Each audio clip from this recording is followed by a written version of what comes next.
Masu sauraro Assalamu alaikum ga takaitattun labaran duniya daga nan tashar Al-Bahrain TV Hausa. Sunana Hussein Isa Hadija.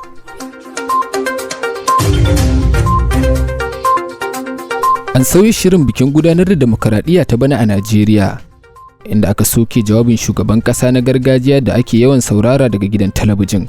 Shugaba Bola Tinubu zai gabatar da jawabi ne a zaman haɗin gwiwa na Majalisar Tarayya a gobe 12 ga watan Yuni. A cewar wata sanarwa daga ofishin yada labarai. Sauran shirye-shiryen bikin sun tsaya yadda aka tsara su. Taken bikin na bana dai shine karfafa nasarorin Dimukuradiyya, buƙatar sauye-sauyen tsari. Jawabin shugaban zai mayar da hankali kan sauye-sauyen gwamnati, haɗin kai da rawar da 'yan ƙasa ke takawa. Gwamnatin Ghana ta roƙi ma'aikatan lafiya da ungozoma da ke yajin aiki tun daga 2 ga watan Yuni da su dakatar da yajin aikin domin kare rayukan al'ummar ƙasar.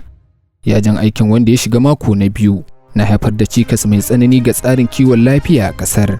A ranar Litinin ma'aikatan lafiyan ƙasar suka dakatar da aiki gaba ɗaya, lamarin da ya ƙara dagula al'amura asibitoci da cibiyoyin lafiya.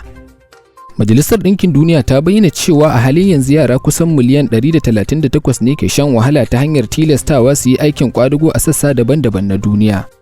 Wani rahoto na haɗin gwiwa tsakanin hukumar UNICEF da ƙungiyar ƙwadago ta duniya ILO ta nuna cewa duk da ci gaban da aka samu a wasu wurare, an kasa cimma burin da aka sa a gaba na kawar da aikin ƙwadago ga yara kafin shekarar 2025.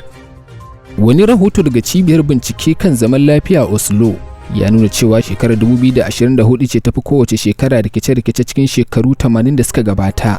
Rahoton ya bayyana cewa rikice-rikice masu tsanani 61 sun auku a ƙasashe 36, sama da na shekarar 2023. Nahiyar Afirka ce tafi fama da rikice-rikice da guda 28, sai Asiya da 17, yayin da Gabas ta Tsakiya kuwa an samu rikice-rikice guda 10, yayin da Turai ta fuskanci guda 3. Rahoton dai ya soki janye tallafin zaman lafiya da gwamnatin Trump ta yi, yana mai cewa hakan kuskure ne mai hatsari. To gaba ɗaya takaitattun labaran duniyar kenan daga nan tashar Al-Bahrain TV Hausa. Sunana Hussein Isa Hadija.